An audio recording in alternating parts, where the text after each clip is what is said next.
Evening, everybody. Monday night, we're back for the fourth week. The fourth week of these chats. Little did I think when we started off with Richie Ryan 3 weeks ago that we'd still be going, but here we are 4 weeks later, and we have another special guest lined up tonight.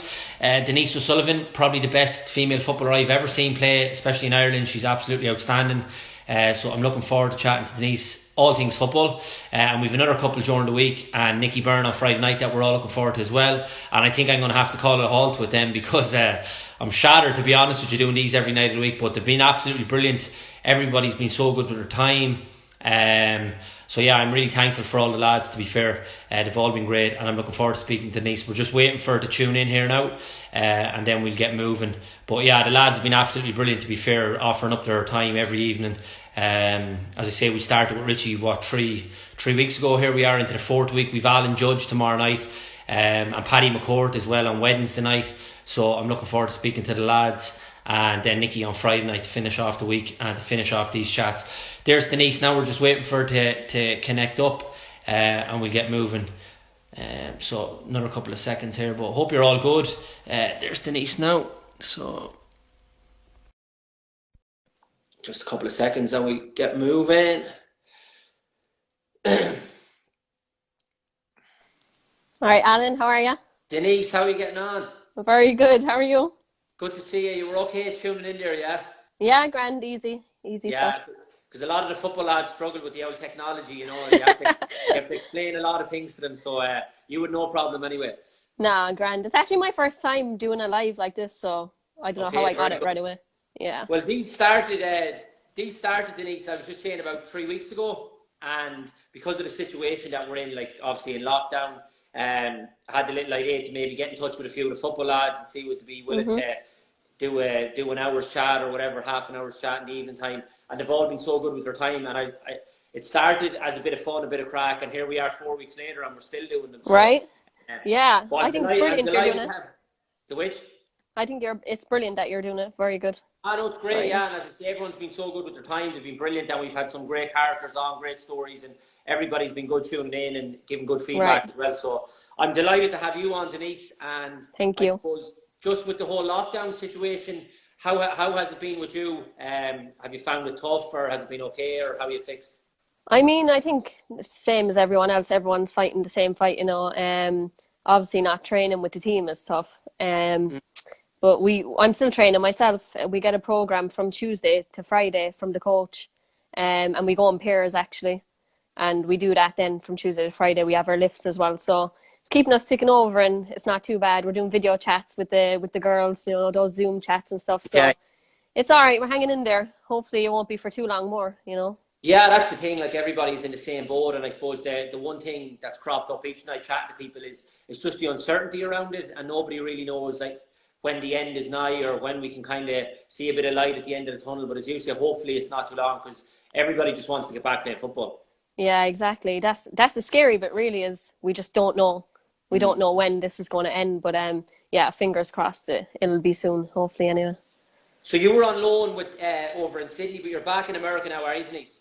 I am, yeah. I was on loan from November to February, and then I came back, obviously, like being prepared for preseason and stuff, but all this coronavirus happened then, so I'm still in North Carolina. We have to really stay in market because we're in contract, so we have to be in North Carolina, just stay in her training and stuff, you know, just to be prepared. Before we get to all that stuff and the brilliant career that you're having over in America, I want to go right back to the start, Denise, and how does a little girl from Cork end up being the best player to play for a country ever? I don't know, really. I guess it started from a very young age, but I think the most important thing was the people that were around me, growing up, and the people that made me who I am today. I have to big thanks for all them, really, all the coaches and, you know, my family. But yeah, I started off playing with a boys team up till I was about 12 years old. I think I was 11 or 12 anyway, New Farm Athletic from Cork, and then I moved to Wilton and played with them for a few years, and then obviously that league in Ireland started, the National Women's League, so went in there, and after all that, then I my first move to Scotland, so here I am in America. This was the dream, really, to play in one of the best leagues in the world, so I'm pretty happy now. Oh, it's a hell of an achievement, but just going back to the Wilton stuff, and Denise, even prior to that, was your family kind of heavily involved in football, or how did it all start off for you? Did you have brothers that played as well or anything like that? Yeah, I did. I have five brothers, and most of them played. Four of them played. All right. One of my brothers, John Paul, had a few caps for the junior national team. Okay. So I definitely got it from them.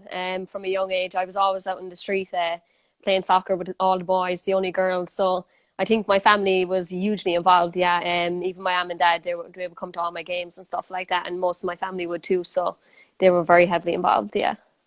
The boys must be devastated that you're the best footballer in the family. They always get stick for it, to be fair. But I suppose, like, for me watching you, that's the thing that stands out, and for everybody is technically how good you are. Were all those skills honed, as you say, playing amongst the lads out in the streets when you were just kids? I think it started there for sure. I think I improved a lot. I had to compete at a higher level, I think, on the street, really, against the boys. Made me stronger, quicker, and yeah, they were all faster than me at the time, obviously. But then I think those skills I was able to bring into the game and bring into playing against the girls players, then I might have a bit of an advantage because I played for the boys for so long. So that definitely helped me, yeah. And was there any other sports at the time, Denise, or did you just fall in love with football from day one? I played camogie and Gaelic for a few years, actually, I did, but I was never really invested in it, to be honest. I was always soccer, and then I obviously had to make a choice that I wanted to put soccer first, so that was the main thing for me. And was that hard, Denise? Because, as you says, back then, I suppose, when you were only a young girl, and then before you went to Wilton, there was no National League at the time here. So I suppose it's different for, say, the younger lads. You might have that dream to go on and play maybe League of Ireland or further afield and go and play in England or whatever the dream was for a young kid. But for a young girl, what were you trying to aspire to, I suppose, at the time, because there was no National League in place? Right. Yeah, that was the difficult part, really. You just played in the National League and that was it. But I think I always had, I guess, motivation to leave home and go overseas. That was really the dream for me, and the big thing was to end up in America. I always said that from a young age, to go over there and play. But yeah, my first move was to Glasgow, and I mean, it was very tough to leave at the time, but it's what I really dreamed of, what I wanted to do. So I think that was the motivation at the time. Growing up was to just go over. Like, I didn't go to college or anything, just went straight semi-professional. So yeah, it's always been the motivation for me. And at Wilton, I suppose you came to prominence, probably national prominence, when you scored the 2 goals in the final. Was it the under-14 final that you won? Yeah, it Yeah, was. I can't even remember that. No, you I was remember all doing my that. homework, Denise. I was doing my homework. Yeah, But it was. I don't know who it was against. I can't even remember, to be honest, who that was against. yeah, you're have to put me in the spot now. I forget now, but all I'm worried about is you. Never mind who it was against. Yeah, I scored 2 goals then. I did. Yeah, I remember that actually. And that was around then that we were mentioned in the National League. It was just the inaugural one started 2011, 2012. But I was just looking today that you went from Peamount to Cork, back to Peamount, back to Cork. But you only played in the Champions League with Peamount. So how was that fair now? That's right. Yeah. I was playing for Cork for a while, and Peamount got in. They made the Champions League. Obviously, they Yeah. got in touch with me and said, "Can you just?" I think it was on loan with them, just for the Champions League. So I went there and played the Champions League, and then just went back to Cork again. I think that's just the way it was. Like, just to get some experience, I guess, at Champions League level. I obviously wanted to do that. So yeah, at the time it was just I was allowed to do it. So I was. Yeah, just that's what I was thinking. Like, obviously Cork had no issues with that or no problem. You were allowed to go and play with them for the Champions League and then come back and play with Cork, yeah? Yeah, they were pretty encouraging about it, to be honest. When I spoke to them, they didn't have a problem with it. They just wanted me to go and get experience. So yeah, that was good. And then I suppose, Denise, they obviously, because Peamount were the team then, and as you said, to qualify for the Champions League, um, they obviously noticed your talent, so it's coming to people's prominence just how good you were, I suppose. That experience playing in the Champions League, particularly the second year, because I think you played 9 or 10 games in it, just how important was that for you, I suppose, as a young girl, getting the exposure to play at that level against much better players and much better opposition? Yeah, it was fantastic. It made me realize how good soccer was in, overseas and stuff like that. And at the time, it's where I wanted to be. So just to be part of it and experience it was really good, and that kind of pushed me on further to want to go overseas then.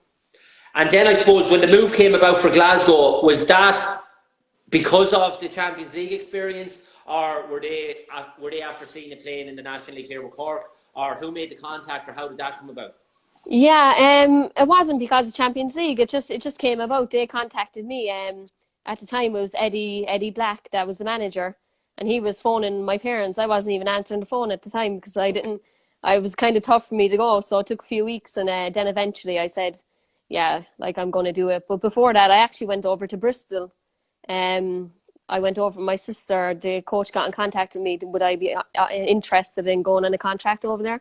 So we went over and looked at the place, and at that time I think I wasn't ready to leave home yet. And then that's when the Glasgow thing came around the next year. So I was How, interested then. how old were you when you signed for Glasgow? I think 18. I think it was Okay. 18 at the time, yeah. Yeah. And did you find it tough leaving home even then, yeah? I did, yeah. I found it very tough. I think as well just because I have a big family and stuff, so used to being around a whole lot of them. But then I got used to it fairly quick. Yeah. Became independent over there and stuff. You get used to it in time, so it really benefited me in the end. It was very good. But it's something that's very prominent, especially with the younger lads. Like I went away Mm. myself at 15, was it 16? And I suffered really bad. I've spoken to loads of lads on here and fellow players of mine that I'd be friendly with. And homesickness is such a key thing in everybody's kind of experience of it. Because people Hmm. do, like as you say, you're so young, you're going away from your family. It's really, really hard. No, it is. It definitely is. Honestly, I get homesick some days here. Like I'm 26, but I don't know. I just still get so homesick. It would happen to me now every few weeks. Like it wouldn't be like a daily thing. But yeah, you get homesick. I don't. It doesn't matter about age. I don't think. I just think it'll always be with you. If you're really close to your family and obviously I have a big family as well again. But yeah, I just get sometimes I do get homesick still. So yeah. Yeah, I'm sure your mammy would love to have you around, but sure, look, I'm sure they're very proud of what you're doing as well, Denise. But the Glasgow Yeah. City thing, then, when that came about, in terms of, because obviously coming from Ireland and our league was only really starting off, so the Hmm. development of the game was probably way behind. How far advanced was the Scottish game at that point in their development when you moved over to Glasgow City? Yeah, it was good. I think it was a step up from what I was playing in Cork. Glasgow City Club was very good. They've had a lot of players that went to different clubs after Glasgow. Players went to Arsenal, they went to Germany. So they've developed a lot of great players. And my 3 years that I was there, I think I really developed as a player, and it really helped me. Yeah, because I think you scored against Rangers on your debut as well, which was obviously very, I very did nice actually. as an Irish girl coming from Cork. I know, I was delighted actually. That was great. And one thing I noticed as well, because when I see you playing now, you do chip in with the goals, but you're more a creator and assistant and Hmm. stuff like that. But that year, well, all the time that you were over there, I think in 65 appearances, you scored 33 goals or something. So that's a hell of a return. What position were you playing, kind of as a centre forward, or were you still playing in the position you're playing now? I was actually a striker when I was with Glasgow. I played a striker, yeah, that's why I got so many goals. But now I played number six, obviously, so a defensive midfielder. Yeah. That's where you're playing now in America. I play a defensive midfielder, yeah. When I came to the Courage in 2017, I played in the number 10 for the first few games. And I don't know, I just wasn't really scoring goals and stuff. That's what my manager wanted me to do in the number 10. So switched me around, and he wanted to put me in a position where I'd be best. And he put me into the number 6. And 2 years later, 3 years later, I'm still playing the number 6, yeah. And how, like, I'm probably jumping ahead now, but the fact that you brought that up, because I only see you playing when obviously you're playing for Ireland with in that role and as the number 10, the free role, and you're given free Hmm. reign, and obviously you're full of energy, you're covering all over the pitch, but Right. technically you're so good in creating chances. Then when you go back to play with your club, like, is that a major difference to you? Or obviously because you're so good, you can play in those positions, but would you have a preference for either or? I actually don't, to be honest. Just wherever the manager wants to put me, I enjoy it anyway. But I really love playing the number 6. I think especially for the Courage, we play a box midfield, so two sixes and two tens, and I play in that number 6 role there. But I do have freedom. I would be the one really to hold and let. I play next to Samantha Mewis. She would drift on a bit, but it's very enjoyable. Yeah, I get on the ball a lot there. I'm able to create things, and then I can bomb forward if I want to as well. So yeah, no, Yeah, it's very from what enjoyable.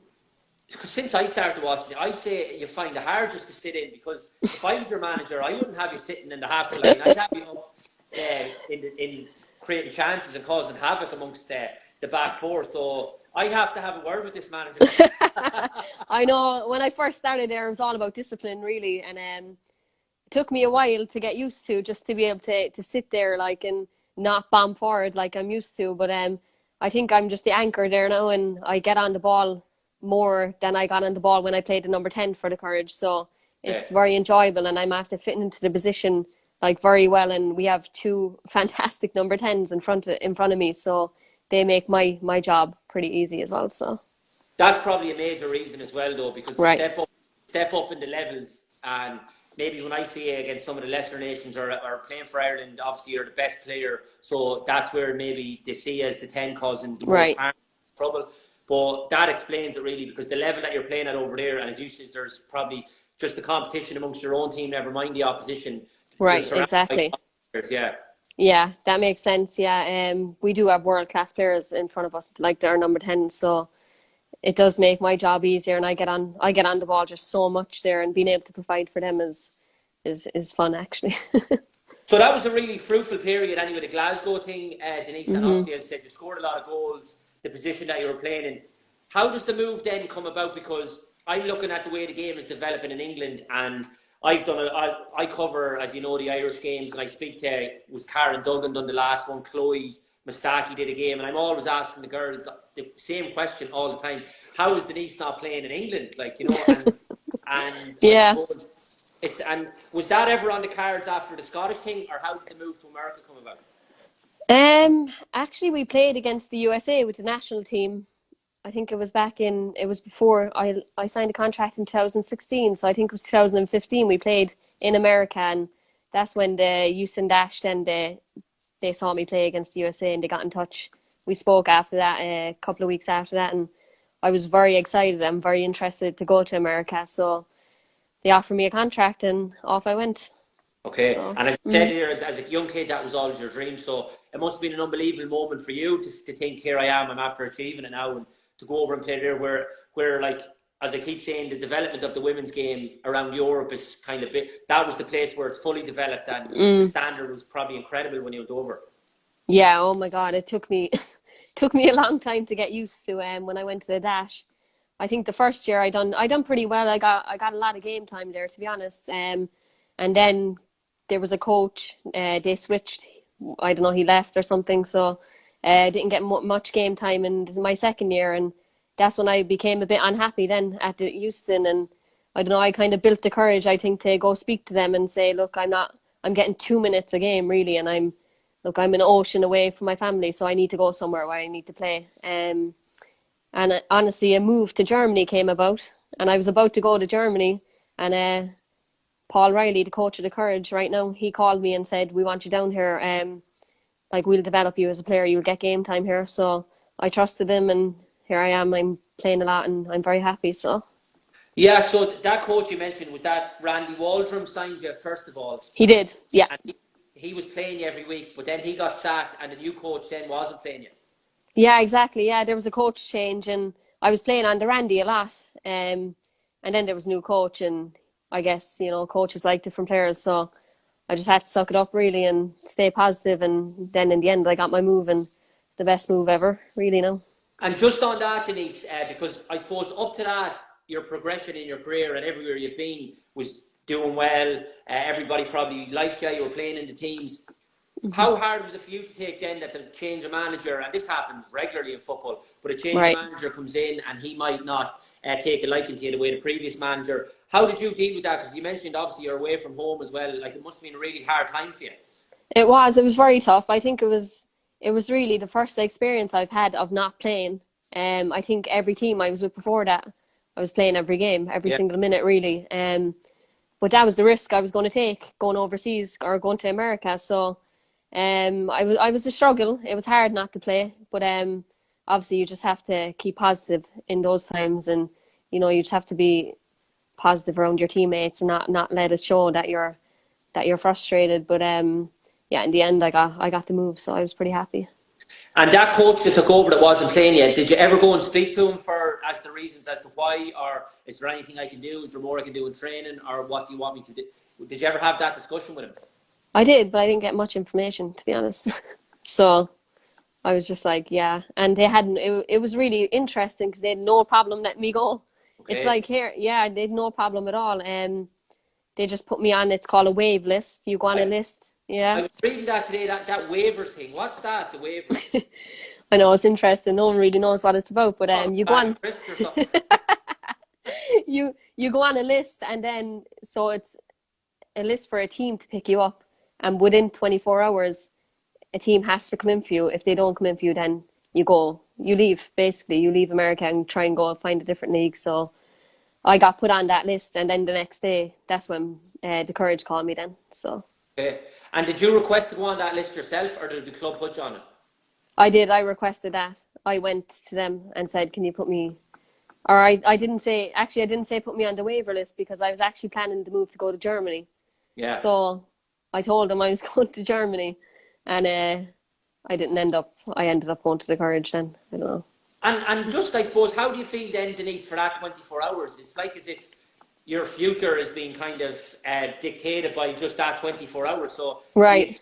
you spend the whole time watching the phone or waiting for it to ring, or Honestly, I didn't even think about it. I had no idea there was going to be a coach call me. I honestly didn't think no one was going to call. I was really getting ready to move to Germany, to a USV Jena, I think it was, and that's what I was about to do. And then I got a random phone call the next day off Paul, and yeah, he just asked me. So 3 days later, I was packing my bags to move state. and did he ever, had you ever dealings with him before, or was it just the fact that he had seen you playing and obviously thought you were very good? Yeah, I had no dealings with him. I played against his team, obviously.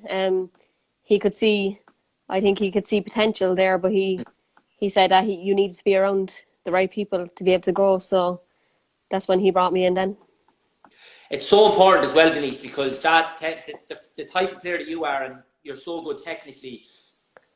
It's so important to have a manager that kind of suits that style as well, that wants to get the best out of you. So for you, obviously, this new manager must be, it's brilliant for him, obviously, because that's what he wants. But for you as well, to have a manager now that believes in you so much, and the success Right. that you had, like you're the MVP the last 2 years in a row, which, like, in America, playing alongside American internationals, you were saying it must be incredible, like, for the belief and confidence it's given you.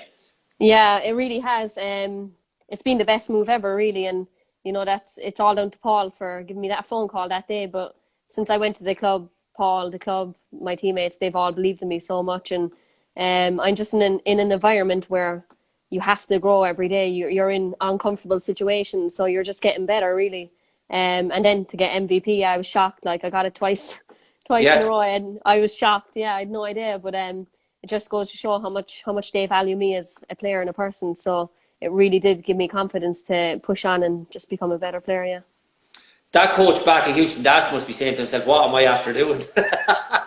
I know a lot of people do say that, but can't say anything. Sure, leave them off now. Yeah, exactly. It's his loss to these, but yeah, he Yeah, won two championships as well, and but that's interesting, I suppose, to change the position. But I suppose just in terms of the quality that's around you, playing alongside you every week, and also the opposition, just how good is the standard over there? it's really good. You're going in every weekend to a game, very competitive games, like every single weekend, no matter what team it is. Um, it's really good standard. Yeah, I'm playing with some of the best players in the world. I'm training with them every day. And then I'm playing against some of the best players in the world as well in the league. So the standard is absolutely class, and you're only going to grow as a player by playing here. Yeah. And then I suppose, so what's your kind of regular week? Do you train every morning, afternoon, or I suppose what's a normal week for Denise Sullivan? Yeah, we'd train in the morning time, so around 10 o'clock in the morning, before it gets too hot. Yeah. And then Tuesday, Thursday, we'd have a double day. So Tuesday would be a lift and training, Thursday the same thing. But in pre-season, we would go double days almost every day, really. Monday to Friday, we'd have one day off in the week. And then we'd have some pre-season games as well. Usually that would fall in a Saturday probably or a Sunday. And same then in a normal schedule, we'd have a game on the weekend as well. Okay. And how does it come about then, Denise, that I suppose, well, two things really. One, with the whole, because as I say, you're looking at the clubs in England now, the Premier League clubs, and obviously they've all, the top teams now are looking after, I suppose, the women's football far better in terms of, using the grounds and the stadiums, and they're packing out stadiums, and it's really developing at a serious rate. I think Phil Neville taking over the national team as well has been big, and Yeah. I suppose just in terms of the promotion it gets. Have you any aspirations, or where are the levels in terms of where you're playing at compared to the Premier League level, I suppose, what I'm asking? And have you any aspirations to maybe go and play there one day, or are you quite happy where you are? Yeah, it's always in the back of my mind about going playing overseas in England or something, because number one, it's closer to my family. It's only an hour away, so I'd be able to see them a lot more. But then again, it's a different challenge. So I'm pretty happy where I am now. I think I've this year and then I've next year my contract again. But for now, I'm pretty happy. I'm developing as a player, and I think we'll see. I think we'll see then after that, you know. Yeah, no, well, obviously things are going really well for you, which is great. But how does the whole the loan things then come about, Denise? Do you not get to the end of the season and think, all right, I'm having a break now? Like, why are you getting off to Australia to go play more football? I know my family would be like, "You're mad. What are you doing that for?" I don't know. I just like Australia in general. It's beautiful over there, and the just going there for 7 games is what I do. I go as a guest player, so I finish my season here. I probably have, well, I don't really get a break. I have national team, and then I would jet off to Australia and play 7 games, 7 non-consecutive games. So there can be 7 games in the season for the Australian team. It runs from November to February. Yeah, but I just like going there playing for the team. It's a good experience, and just to get another few games under my belt, I guess. Over But the there. fact that you're under contract with Carolina, and obviously you're a very important player, you're winning player of the year every year, and they value you so much, are they not kind of saying to you, like, we don't want you to go in case you were to pick up an injury or anything like that? Or how does that work? Yeah, they are kind of like that, really. But because I only play 7 games, it's not too bad. The club they don't really want me to go and play full season. That's the only thing. So I would go for 7 games, and I would just go on loan with them. I'm still on the contract with the Courage, but I would just go on a loan contract then with But, Western City. but is that your choice? You can decide that rather than the club deciding it. It's my choice, and then it's theirs. It's kind of both of ours. We would speak about it and come to, like, we would negotiate about it and see where they're at, if they're happy or not. And but I really haven't had any problems in the past 2 years. And I went to Australia. It's kind of up to you and what you want to do, but just make sure once you come back to the Courage and you're fit and you're ready and you have no injuries, then our coach doesn't really mind. Okay, well, that's brilliant, Denise. And obviously, though, as I said to you, the whole American thing is going great. But I have to talk about the Irish team as well. Because, as I say, we've been covering the campaign. Things are going really well. I'm mad about you as a player. I think you're absolutely brilliant. And I love watching you as well. And we're in the studio and we're going through the games. And every time the boys are like, maybe, who are we going to do a package on? And I'm like, well, Denise is the best player. And, like, we can't keep doing packages on here or giving you man of the match at this stage. No, no, no. But things are, I suppose, since Vera has come in and the campaign at the moment, it seems to be going really well. And obviously, you're sitting top of the table at the moment. And so far, bar that little mishap over in Greece, the last minute goal, which was disappointing. But you've had a really, really good start to the campaign. Yeah, we have. Vera's came in and done a great job, to be honest. We've all adapted to her ways and how she wants to play and what she wants us to do. But yeah, the campaign's gone absolutely brilliant. Obviously, the Greece game was disappointing for us and everyone else, but I think we recovered from it and we're sitting top now. Obviously, we still have to play Germany twice, and that's going to be very tough. But yeah, I think we'll be ready. It's a bit of a shame that this virus has come around now, because we've been on such a roll with games. But I think we'll all be ready by the time it comes around again. And just, I suppose, what kind of impact has Vera had in terms of, I suppose, on you as a player, but also on the team and the group? Because she seems like a really infectious character. Yeah, she is. She's actually very involved, like heavily involved with the team. For me, I think she's after giving me more responsibility as a player, definitely more things to do. Yeah, I think we've adapted to her ways. The way she wants us to play, it's been really good. It's free. We can go out there and have fun. She's not strict in her ways, and yeah, it's just been very enjoyable. I think the whole group is enjoying being under her. Yeah, because the girls seem to be really, really happy, and I suppose from even speaking to them, the girls who I'm working with, and obviously they're still close to a lot of the girls in the group. She seems to have made a real impact on the whole place, and I suppose the type of football that she's trying to play as well suits you and your style also. Right. Yeah, I think everyone is happy, and I think we're really enjoying our football now under her, so that's a good thing, yeah. And just, I suppose, the targets at the start, Denise, obviously you mentioned the Germany game, so it's almost taken that they'll top the group. Right. But that was always the plan, and I think the Ukraine result was really important for you here, the 3-2 at the start. You're due to play them again in June, so it's probably going to come down to that game in terms of finishing second. I think so, yeah. I think second was always the realistic position that we were aiming for. The Ukraine game is going to be huge. That's going to be a big one. We need to get 3 points from that, and obviously then the Germany game, if we can get a point, at least from one of them, that would be fantastic. But look, they're one of the best teams in the world, so we'd see how that goes. Yeah, some of the results are frightening. You look at the scores. I know. But, I don't even want to look at them. But you sense, Denise, as well, every time you come back, because obviously you're over in America, but every time you come back, you can see the development slowly but surely kind of picking up. And obviously the crowds out in Tal have been really, really good. There's a lad on there texting saying you're inspiring his little daughter to play the game and all. But do you sense that every time you come home, that slowly but surely you can feel as though the country's getting behind the game, the development is kind of creeping up all the time?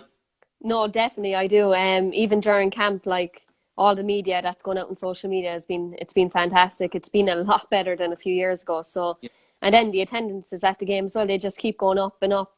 I don't think I've seen one game that's went down from the game before that. So it's been fantastic, and hopefully we can keep going. The fans have been amazing that come to the game. So yeah, because when the games are in Tal and all, I have to say the crowd is really good, the atmosphere, and it's and then like the quality on the pitch is excellent as well. So you're doing your bit, but that's exactly what the game needs, I suppose, is people getting behind it and promoting it. And something similar with I'm mad about the League of Ireland, and we're always crying out to try and promote that and help that as well. So it's great to see, and the fact that you can feel the buzz and feel the surge off it as well is obviously gives you a great lift, the girls in the group.